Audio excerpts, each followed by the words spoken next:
بسم اللہ الرحمن الرحیم۔ السلام علیکم ورحمۃ اللہ وبرکاتہ۔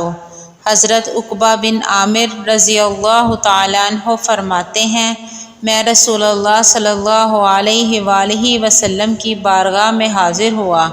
میں نے آگے بڑھ کر آپ صلی اللہ علیہ وآلہ وسلم کا دست مبارک تھام لیا اور حضور صلی اللہ علیہ وآلہ وسلم نے میرا ہاتھ تھام لیا اور فرمایا، اے عقبہ، کیا میں تمہیں دنیا اور آخرت میں سب سے اچھے اخلاق کے بارے میں نہ بتاؤں؟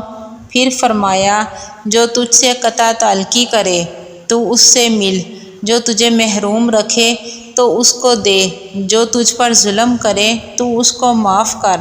خبردار، جو شخص چاہتا ہو کہ اس کی عمر میں اضافہ ہو جائے اور اس کے رزق میں برکت ہو، اس کو چاہیے کہ رشتہ داروں کے ساتھ حسن سلوک کرے۔ حضرت عبداللہ بن عمر رضی اللہ تعالیٰ عنہما فرماتے ہیں کہ نبی اکرم صلی اللہ علیہ وآلہ وسلم نے ارشاد فرمایا، اللہ تعالیٰ اس عورت پر نگاہ رحمت نہیں کرتا جو اپنے شوہر کی شکر گزار نہیں ہے، کیونکہ عورت کا شوہر کے بغیر گزارا ہی نہیں ہے۔